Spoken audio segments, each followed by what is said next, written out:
get a knock at the door, and here, two guys in a suit. I'm from the FBI. The first thing I have to say is, what took you guys so long? I told them the truth.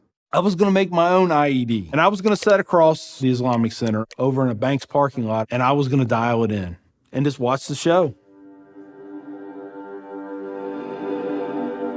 Growing up, I saw a movie, and it was Rambo. Rambo was tough, respected. He had intestinal fortitude. I said, that's what I want to do. I went off and joined the Marine Corps. I wanted the action. The first time I got shot at, I remember looking at my watch and I says, man, this time last year I was in English class.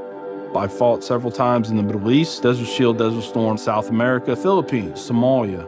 I think the worst things that I have seen is dead children. I had to suck it up. I had to be there for my guys.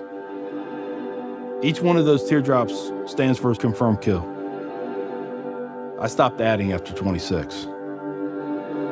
Where I was taught, Marine Corps, just own it and then let it go. But there comes a time when there's too much of that, and you can't turn it off anymore. I want you to give me a window into your state of mind at that time.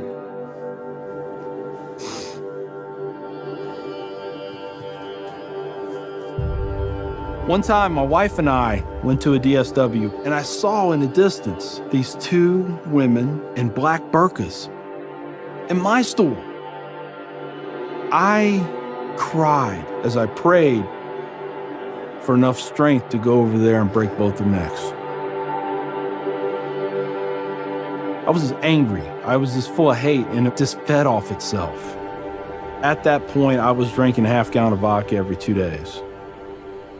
I had devised a plan, create my own IED, homemade bomb, and I was going to set it off right outside the Muncie Islamic Center.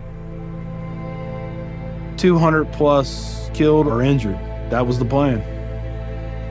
I saw an opportunity to do one last thing for my country. This was my rationale. I knew I would end up in a federal prison with a needle in my arm. I didn't care. My hatred of Islam, it was the only thing that was keeping me alive. So one day my daughter comes home, second grade maybe.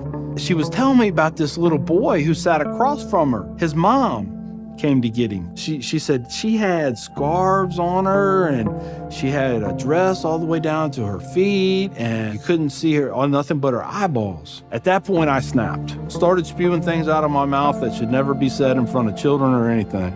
She didn't say anything. It was the look on her face. I remember my daughter looking at me like I was absolutely the craziest person on the face of the earth.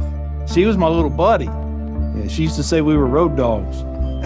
I know, I saw it in her eyes. I made her question that love.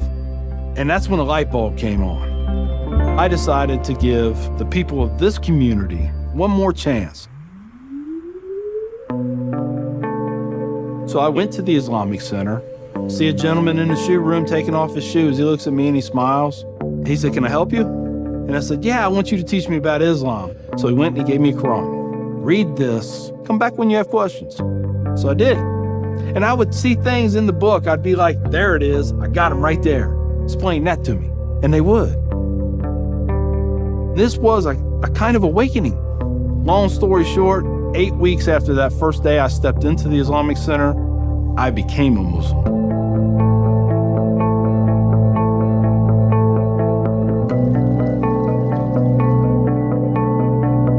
I'm a Muslim, a veteran, and a proud American. I had learned that I was completely wrong about everything that I felt. You know, Judaism had a message, Christianity had a message, Islam had a message. Funny thing is, though, it was the same message. It was about peace, and it was about love. Please join me in welcoming Mr. McKinney. My big thing is now to stop the hate. Nothing good has ever come out of hatred. I've done too many things. I've hurt a lot of people. I have to live with that. But if I can stop somebody else on the path of non-forgiveness, I won.